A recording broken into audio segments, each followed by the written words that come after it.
I guess I'm going to review the CS-53.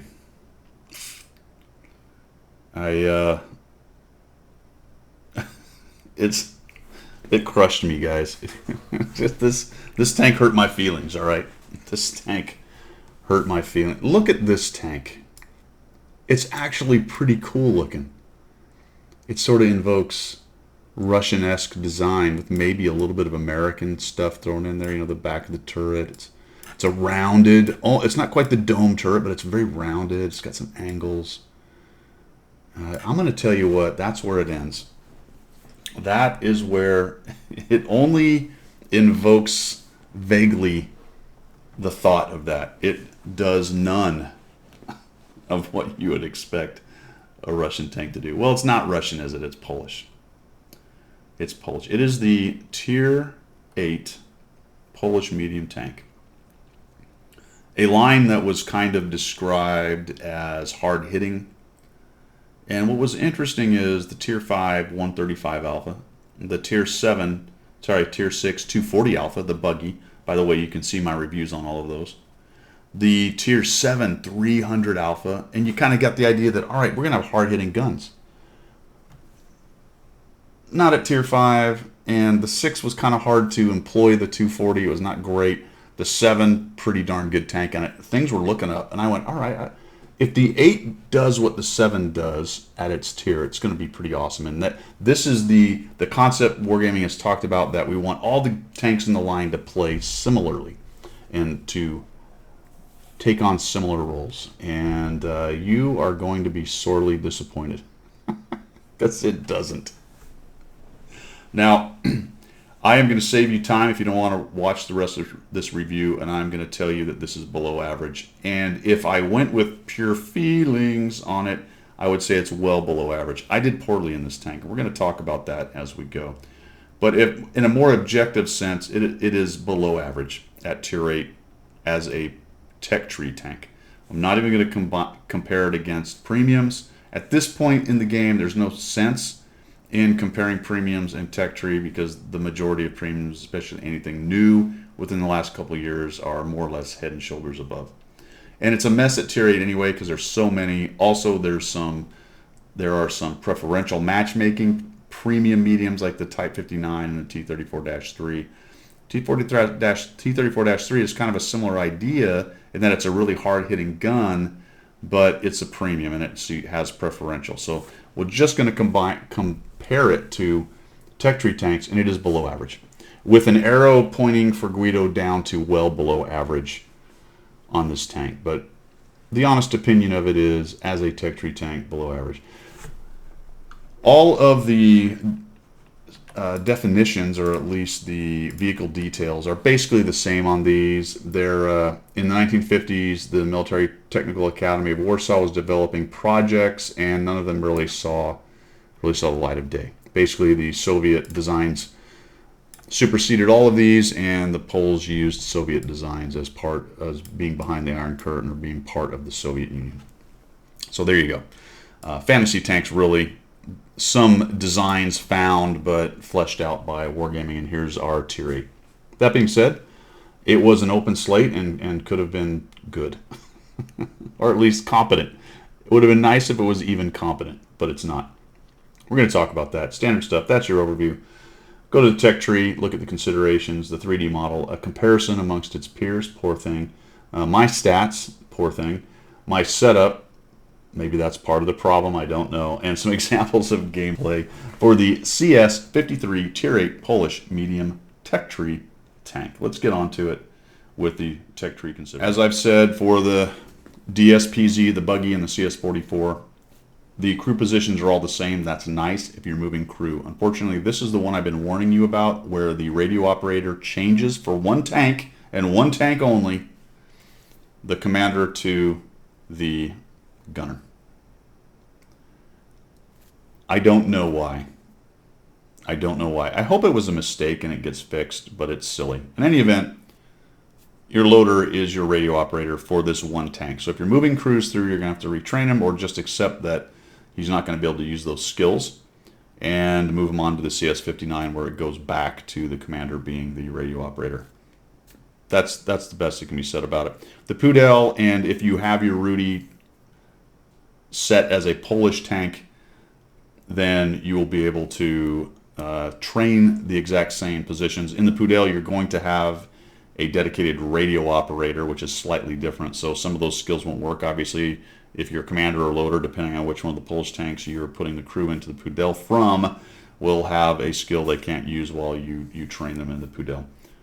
Not as big a deal these days. Premiums as crew trainers aren't quite as premium as they used to be, especially with the crew books, but still, you can train crews in premiums much better than in standard tanks. So just a couple considerations to think about. As far as the breakdown goes, once again, interesting here in that at least in the CS-53, there's not some gun off on the side that you will never use, which has happened a couple times on these tanks, especially at the Tier 9.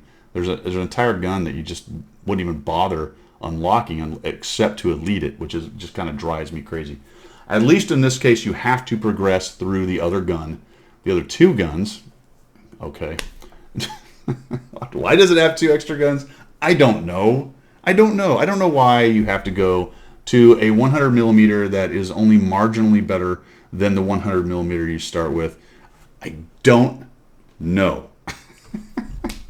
But hey, it's part of the grind. The good news is there's only one of these other things. The turret is, that's the standard turret. You do have to go through then the upgraded turret to get to the CS-59. It's kind of convoluted and a bit of a pain. I did not check to see if you can do any of this with just without the tracks. I did the tracks first, then I went down the guns and the turret, and then I bothered with the engine. So I went through all of this, all through to get the best turret, the best gun, and then I bothered with the engine. It's a little sluggish doing it that way, but it's not bad. The other option now is one of the equipment pieces, hardening or extra modules or innovative modules, whatever it is, will actually give you that torsion bar thing that allowed you to put extra weight on the tank, so you can do it that way if you want to waste an equipment slot. So right now there's a couple ways to get by that, but that's how I did it. Tracks through the guns to the turret, then the engine, then the radio, which at tier 7 or 8 is completely useless other than to elite the tank, because you have so much radio range it simply really doesn't matter. So there's your tech tree considerations. Let's look at the 3D model where things get really interesting. When I say really interesting, I mean garbage. I mean garbage. This is it. Here it is. Look at all the green, baby. It's you can angle it and it doesn't matter. You can at that angle, if somebody shoots up and hits that little titch, then you get some bouncing. But otherwise, no armor. It doesn't matter what you do. You just can. Doesn't matter. You can go upside down. You can. It doesn't. There's no armor. There's none. It's just none. There's no armor. Remember that turret that looked so good? Yeah, it's not good. It's awful. And it doesn't matter what you do. Maybe at this angle, if you can get them to shoot right here, you got it. You got it. Even the mantlet isn't that good. It has nothing going for it in the armor. Remember how I said it looked a little bit like a Russian? Well, check this out. Here's the T-44. Oh, we've actually got a turret that can do something. Yeah, the hull's crap, but we've always known that about the T-44. What about, you know what this is like armor-wise? You know what this thing is like armor-wise? This heavily armored tank that everyone loves, the VTU. Remember the VTU, who can't bounce a single thing from any direction? It's basically the same thing. Even the UDES, relatively new tank. And the reason I bring this up is because this tank actually has a high alpha gun, which we'll talk about in a minute, at 360. It actually has some top plate armor. Not amazing, but there's something to work with there. Isn't there? It's bad. It's bad. The armor is I don't know. It's bad. It's bad. It's terrible. Let's look at a comparison. Then we'll bring up the well, I'm sliding away. We'll take a look at the comparison and kind of what this tank is supposed to bring to the fight. Okay, as always, 100% crews, no equipment, no other bonuses, no food, whatever. It's just a top configuration tank with 100% crew for each one of these. You look at the CS-43, I've got them sitting right there, and it's showing 350 on the firepower, which is kind of interesting. So the idea of this line, like I talked about at the beginning, seemed to be kind of relatively hard-hitting guns, which definitely pound out in the tier 6 and the 7. But then the tier 7 does 300. You get to the 8, and that's all you get. The upgraded gun doesn't add any alpha. There's nothing new. It's a little bit better gun, fires a little bit faster, has some more pen, but that's it. Even the UDES 14.5, which was supposed to be known as, that hard-hitting Swede, that was the trade-off with a relatively low DPM of 1900. Now, to be fair, the CS-53 has 2183, which is in the ballpark of everybody right here, but 300 just isn't that, it's just not that much more to be interesting, to be honest. The tank really falls down right there and loses a large portion of this particular line's character because it doesn't get any more alpha. Really, it should have been 360, maybe 340, something like that, and then adjust the firing rate so that its DPM was maybe slightly lower, but a more alpha out of it than just 300, which you already had at tier 7. You basically just take the tier 7 gun, give it a little bit more pen, and move it up to tier 8, and it makes it, I don't know, there's no character to the tank. Even the TVP, VTU, remember the one we just talked about with no armor? It's got 320. I don't get it. Although relatively low pen. 212 pen is pretty good for standard penetration. You can see right there. I believe it does use a heat round, though, which has okay pen. We'll take a look at that in a minute. Rate of fire is okay. Gun loading 8 is decent, not as slow as the UDES right there. A -8 is okay. Most of these tanks are -8 or so on the Dispersion. -10 is much more comfortable. You will find yourself having to kind of maneuver around a bit in terrain to make sure you can use the -8. It's obviously better than -6 or some of the Russian things at -7, but again, can be a bit uncomfortable. Aiming time is quite long at 2.4. That's a little bit painful. All right, and the Dispersion is 0.36, which is pretty bad as compared to the rest of these. There's a couple others at 0.36, even the VTU at 0.38, which is worse. You will probably want to use food and whatever you can do for the gun handling. This one's going to, and that's what I ended up doing. I typically do not do that, but by the end of it, I was so frustrated, I started running food, just accept the fact that I light on fire, which drives me crazy, and I started running directives and things to help the gun handling. So you can min-max the gun handling and bring it down to something much more comfortable, but it starts off kind of garbage, and you've got to do a lot.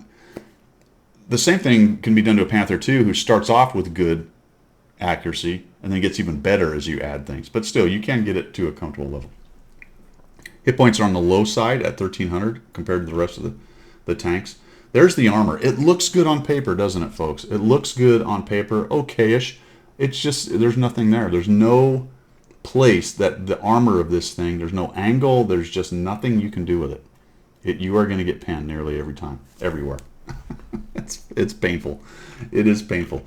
The mobility is sluggish. The numbers look okay, but it barely will touch 50. It just struggles to get there. Why? Because its specific power is such trash at 17.81. It's not quite Panther trash at 12.79, but it just has a hard time getting up to speed, and any little shift or move or hill is going to knock knots off of that thing quickly, all right? Knock kilometers per hour off of it very quickly, and it has a hard time getting it back. So downhill, okay, it'll do its speed, but 50 is a little bit misleading. 17 in reverse. I don't know why. Why does it have 3 less than everyone? They're all 20. There's even a guy at 23, the T-44, naturally. Why is it at 17? I don't know why. I would, if it was otherwise strong and had some kind of character or characteristic that made it a good tier 8, then I would go, okay, yeah, it probably needs 17 reversal. I'm telling you what, guys, give it its 3 reverse extra kilometers an hour, because this thing needs help. It needs help. Stationary and moving camo is decent. It's a medium, so it's got some camo, nothing amazing. And then, of course, why not, in an already weak tank, give it the worst view range, or match the worst view range for the rest of these? Why not? That works. It seems like seems like a good idea. All right, I've come down hard on the poor CS-53. I do like the 300 Alpha. It needed to be more. This thing has no character. It doesn't play like the rest of the line. It carries a 300 alpha gun from the 7 to the 8 that was cool at tier 7 and is mediocre at best. It's derpy enough and inaccurate enough that it's frustrating. So it's not like when you hit with a T-34-3, which has really derpy gun, but when you hit, man, if you're careful and you do well, that's a serious schwack at 390 at tier 8. It's 300, and yeah, it's better than 240, but you know what? With RNG the way it is, and the higher the damage you do, the more RNG affects your damage, it really doesn't feel much more than the 240s. And oh, by the way, because the DPM is basically the same, when you miss or bounce with this thing, it hurts. It hurts you, not them. It hurts you. And that's the case with all large alpha tanks, but usually the alpha is high enough that it offsets that. Like you hit so hard, like that 14.5 that Udes hits with 360, you know it, right? And yeah, he's got a long reload, but you're worried about that. 300, you're kind of like, nah, whatever. Also, you don't have any armor, and you only have -8 gun depression, and your turret sucks. All these other tanks can do things the CS-53 can't do. It literally cannot do anything good that a medium needs to do. Think about it. It's not very mobile and agile. It doesn't have a turret for hold down stuff. It doesn't have great gun depression for abusing ridge lines. It doesn't have good hull armor. The alpha isn't amazing. It's good but not amazing. It does nothing. It does not. The accuracy is bad. It does nothing a medium tank should do. Nothing. All right, I'm coming down hard on it. We'll take a look at my stats next. Oh, man. All right, here's why I'm crying so much about it, all right? Here's why. 99 battles and a 46% win rate. Guido, it's you, not the tank. All right, noted. I will internalize that and take it. 821 XP is okay, but it needs to be much closer to 1,000 than that before I start actually doing well in this tank. 1.41 damage ratio, 1.41 destruction is good, but not amazing. 74% hit rate is okay for as derpy as the gun was. Realize I did grind this from stock. All right, and I told you the direction I went with it, so that did hurt early on. This is not a great stock tank. The other ones I reviewed, I said, yeah, they're okay stock, a little bit painful. This one is extremely painful stock. Okay, so you might want to avoid grinding this stock if you can using free XP. That I was down, I want to say at 40 or 50 battles, I was at a 39% win rate. And that's about where I started to upgrade things and get things going. Finally get enough stuff and get the gun and the better turret, the good turret. You go from trash to mostly trash. So painful, yes. Damage caused, average 1645. Let's take a look at a tank I do pretty well in, like the STA-1. Which was 1632. It's actually not bad numbers-wise. It's just the damage ratio and destruction ratio are so much higher. And you can see also that my experience is closer to 1,000 with a 61% win rate after 300 battles. So I did take a hit for sure. I think if I played another 100 battles in this, I could probably be a 53 to 55% in this tank, just based on being a better player and eventually dragging myself up to that point. But man, it's a struggle with this thing. What I said earlier, there's no strength to it. It has zero strength. There's not a niche that it fills. There's not a thing it does better than anything else. It is a generalist, but it's actually a crappy generalist. And that is really, really bad. All right, let's move on to my setup such as it was. All right, so this is important, and in my last few reviews I haven't really been able to give you a lot of great info on this. We have the dedicated spots now for equipment, and we have new equipment. The meta is developing. People are figuring this out. Right now what I was using, this is one of the tanks I actually used some of the new equipment on. I put the improved rotation mechanism in there to help with some of the derpiness on the move and such. I have a rammer. I think that's still mandatory in here, maybe. And a vert stab. This feels like a fairly meta setup, maybe minus the rotation. We'll see where it goes. Vents could be used in that spot to help out overall, just because this tank needs a lot of help in all its stats. So I'm not going to sit here and tell you this is the absolute best setup. I was running 10 heat, and it was heat. That is the premium round, and it's 290 penetration, which is okay, but not amazing. I think there's others out there with better. Let's just take a real quick look. The UDES itself, what's its pen on its gold is 253, which is quite lower. So it actually may be one of the higher. I didn't actually look at this too closely. It's the concept. One of these dudes is running around with a heat shell, I thought. It could be the STA1. Is running around with 275 pens. So you know what? I'm going to change my statement slightly here. It does have one thing going for it. Its heat pen is quite high. So there you go. I've been proven wrong. Real time. It's one niche, my friends, is you dab 2 and you get more pen than other tier 8 premium or tier 8 tech tree tanks. Okay, that's faint praise, is it not? That is faint praise. But hey, you know what? I have to be honest. There it is. Its niche is one of, if not the highest heat pen. I didn't look at the premiums of tier 8 tech tree tanks. Isn't that fantastic, folks? But that's what I set out with, was 28, 10, and 2 by the time I got the big gun. I do have the large kits, and I went to food. So I probably went to food in the last maybe 20 battles. After the frustration really started settling in, I did much better in those last 20, and I did start using directives, something to help with the gun, in this case stabilizer greasing. So there's a setup in there. This was mine. There may be some that you can tweak it a little bit more, where you are going to make the gun work a lot better. And I think, and this probably is across the board to any tank, but especially in this one's case, because it has nothing else that it does well, as mobility and hold down and all that kind of stuff. You really want to maximize the gun, even though it kind of starts derpy, so that you can employ the 300 Alpha, because that's basically all it's got. That pen with the heat, if you need it, and a 300 Alpha gun, which is good, which is cool, but not like amazing. That's what you're going to have to concentrate with this thing, and somehow you really have to avoid taking hits, because it's not going to react well to that, other than getting penned.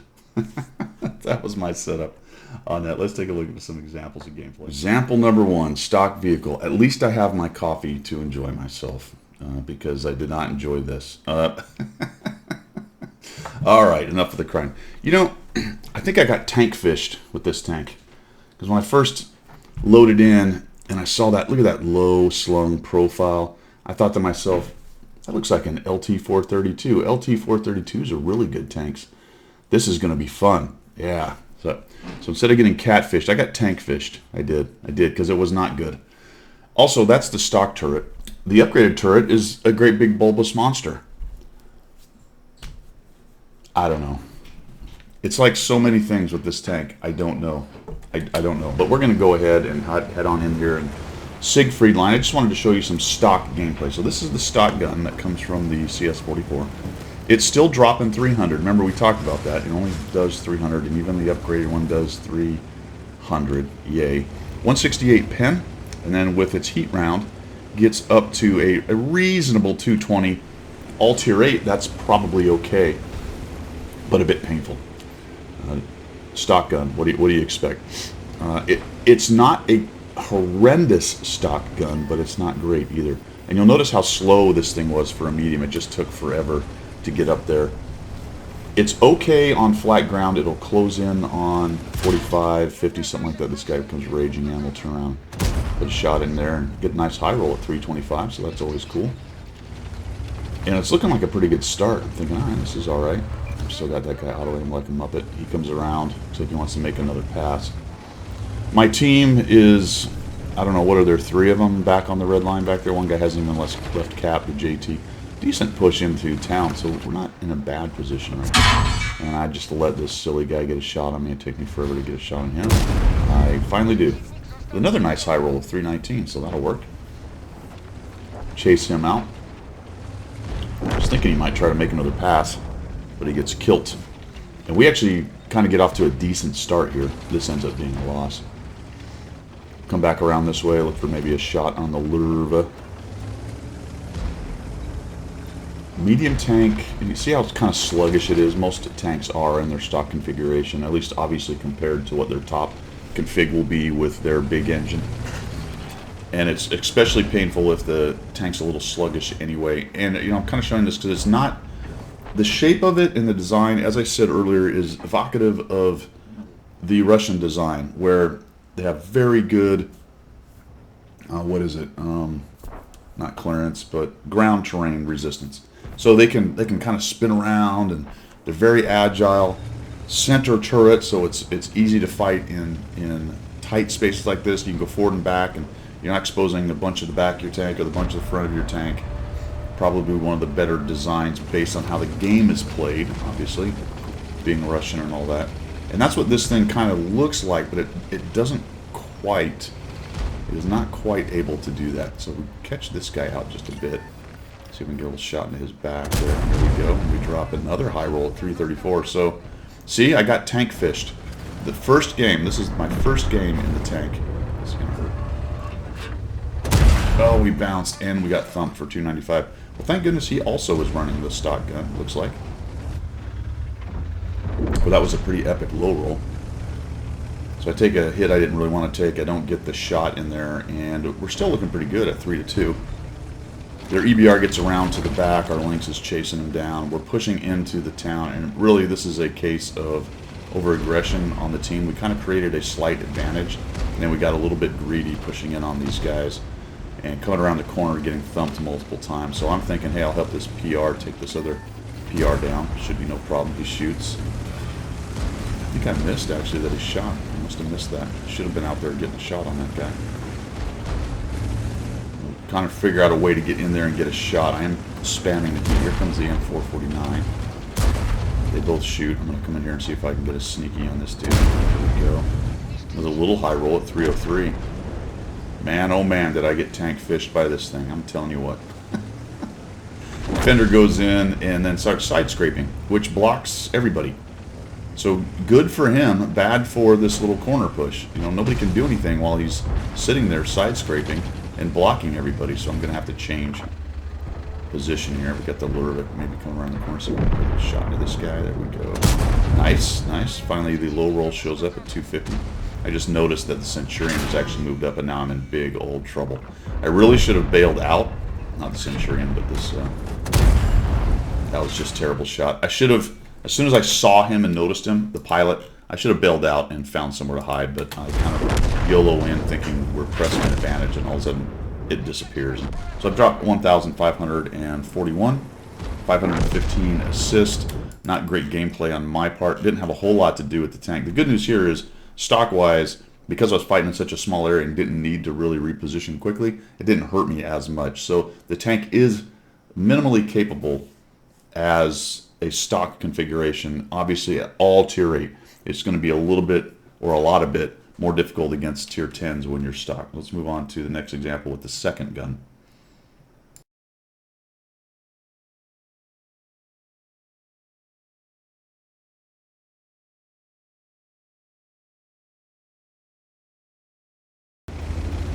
Second example, I've got the second gun in the line. If you're going to grind through this tank, you're going to have to get the second gun just based on what we looked at earlier. This time you're running around with 175 pen, so it gets a whole 8 more or so, something like that.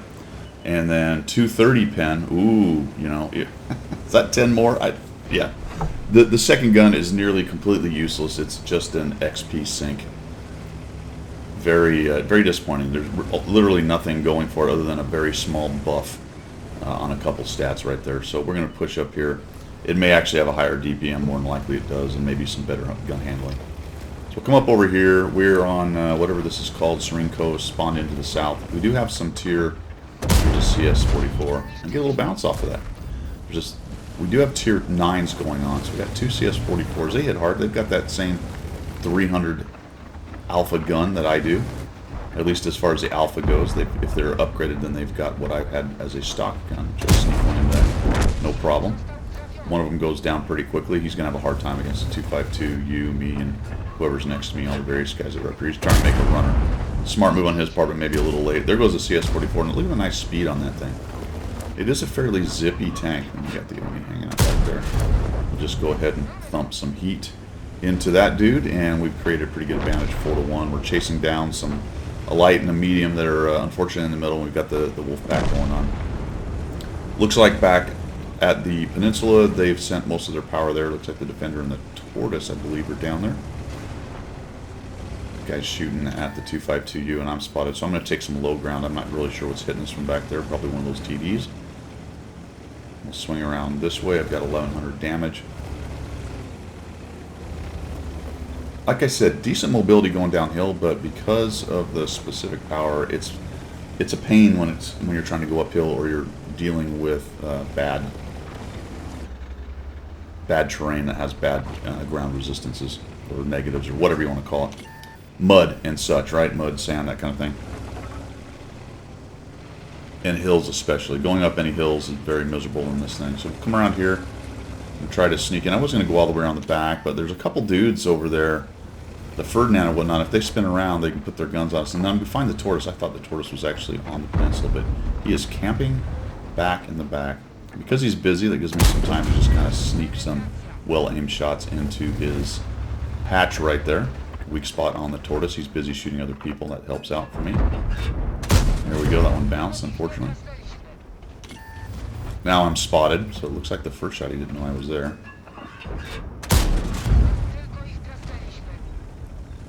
Can be tricky on that rounded hatch if you get a little right or left, and then of course that increases the relative armor spacing or thickness.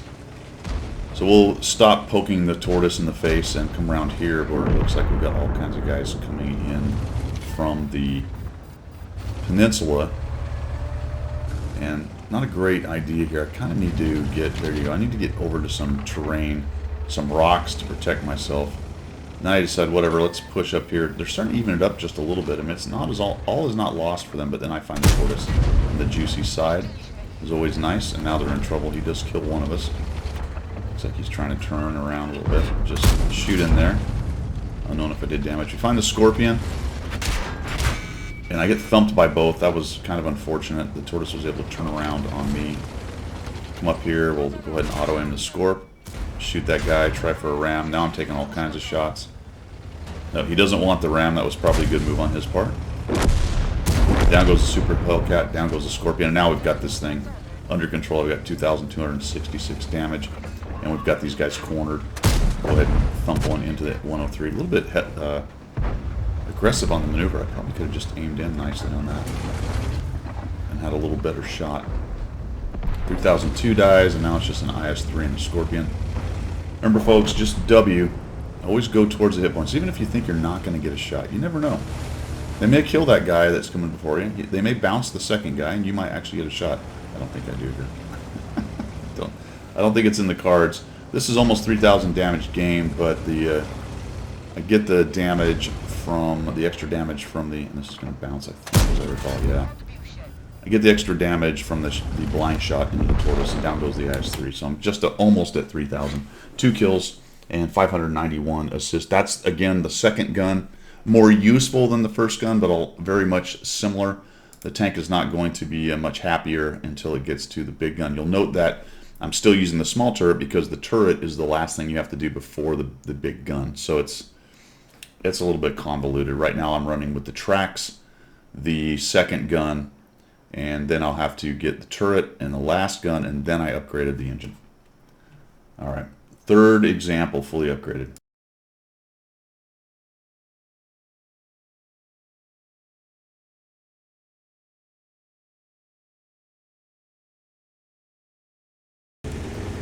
Alright, fully upgraded, ready for the zinging speed. Here's that taller turret, kind of a disappointment, so much larger target, probably worse angling actually if you look at it. It's really pretty flat in the face, and remember from tanks.gg, there's just no armor anyway. I should have put the stock turret on and see what the armor profile looks like. I'm wondering if it's better. It just might be actually based on the angles. Here we are on Berlin, spawned into the west side, then go into the middle brawling area. I am top tier. Yes, I didn't show you any bottom tier. You know why? Because I had not one single game where I didn't get absolutely obliterated. So that's mostly on my gameplay, not necessarily the tank, but you know, the tank's not good. All right, anyway, we're just going to come around here, take a look at what we can shoot. Maybe we can find somebody like him, and look at that. Holy cow, RNG, and then somebody takes a shot back. That's a lot of guns sitting right there.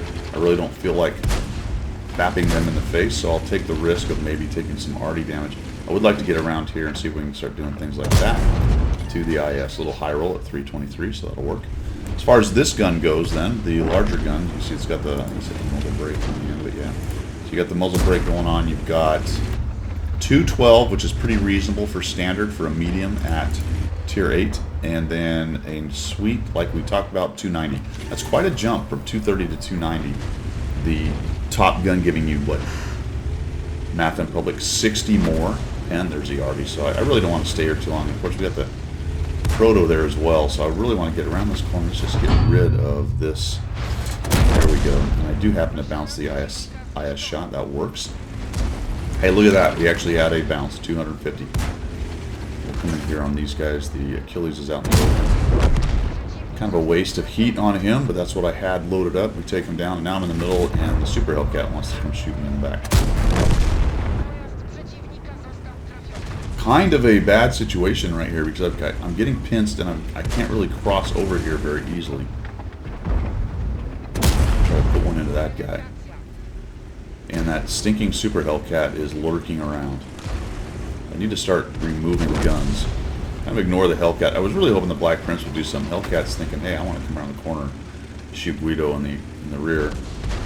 Try to get past this guy, and I can't do it. I'm like, man, now this Super Hellcat's looking at me. He backs off.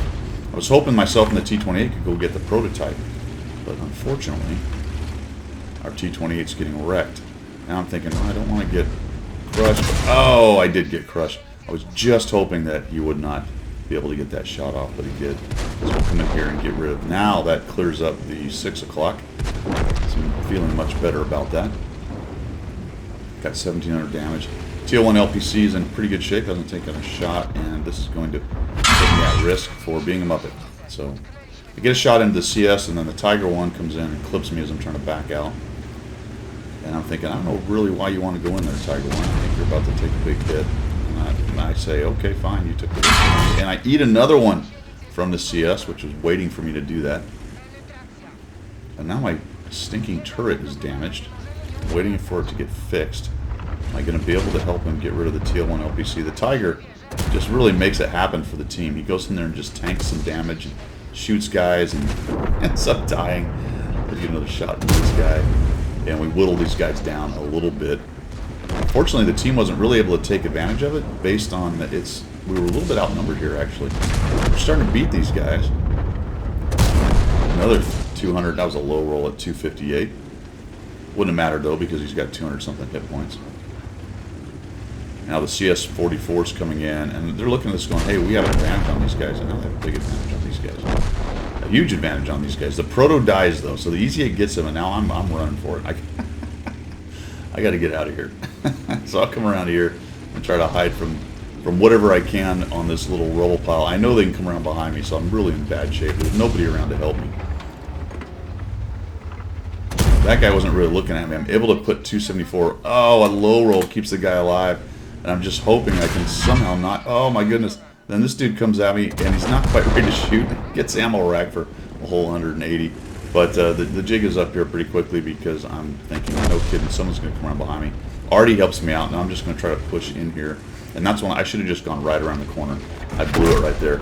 I was definitely thinking one of these dudes is going to show up behind me. The KV-2 is one of the only two that are left there. And I should have gone right around the corner, even though I'd have been facing the T-30-45M with only whatever hit points I had left, 93 at the time. I might have been able to get another shot of damage in. So 3,667, 2 kills, a whole 9 assists, and 430 blocked. I actually blocked a couple shots in there.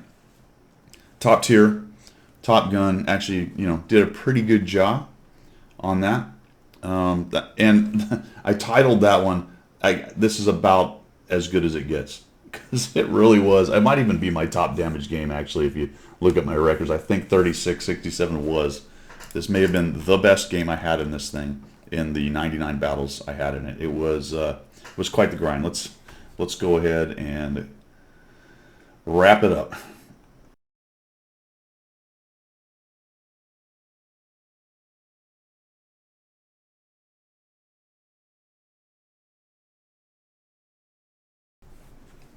Well, that is it for my review of the CS-53. Probably one of the more negative reviews I've done, especially in maybe the recent past. I almost always find something good, and we did find earlier that it has pretty good heat pen. That's The problem with this tank is there's nothing special about it. It doesn't have any niche that it fills well. And even as a generalist tank, it's incredibly average to below average. It's just a below average tier 8 tank all the way around. It really is. It doesn't have any of the characteristics that kind of set the Polish tanks apart. A kind of hard-hitting gun. You can argue, yes, 300 is more than other tier 8s, most other tier 8 mediums, but it's not that much more to make it interesting, like the CS-44 with 300 at tier 7 or the Buggy with 240 at tier 6. As a percentage of hit points and things like that, it's just lackluster. It doesn't even have the same alpha as the 14.5 does from the Swedes, which is a tank known for a hard-hitting gun. It's just average. I call it below average, but its stats are average, and the whole put together is below average. It just is. It definitely needs a buff. I think it needs some armor on the turret. If it had some armor on the turret that was in any way useful at all, it would at least have that capability, because that's how this game is played for the most part. Minimizing shot opportunities back at it tends to be hold down idea of just popping turrets over hills or crannies or behind rubble piles or whatever the case may be. This thing can't do anything like that without getting more or less auto-pinned. Lucky bounces off the mantlet, or maybe at the edge of the rounded turret where you just happen to shoot offline and get an auto ricochet angle on it, which is hard to do. And I like how this thing's coming around right now and kind of showing you how relatively flat that front really is right there. Right? Yes, there's some angle, but it's pretty wide and fat and flat. And just remember, tanks.gg, the thickness, the angle just doesn't give it enough. There's not enough back slope, not enough sides. It's just it's terrible. And let's pretend that you had something that you were worried about bouncing on this part of it. Look at these giant tumors on top. As if the insult of no turret armor wasn't bad enough, there's two giant tumors to pin, which will come up over a hill first anyway. So if you're playing the peekaboo game, you've got that weakness right there. There you go, folks. The CS-53, an all-around below-average tier 8 medium. This is a tank to be, what's the word I'm looking for? Tolerated at best while you're grinding on to the CS-59, which is actually a pretty good tier 9. It really is. That review will be coming out soon. I just finished the grind on that. The total number of battles it took me to get through the entire Polish line was 230. Remembering that at the tier 5 and 6, I did not grind any of the modules. I did use free experience. And then the one mistake where I bought the engine, I think, on the tier 6 or the tier 7 by accident. So that would have cost me another 4, 5, 10 battles there. All right, that's it. My review of the CS-53. Thanks for coming by, guys. I appreciate your support of the channel. We will see you.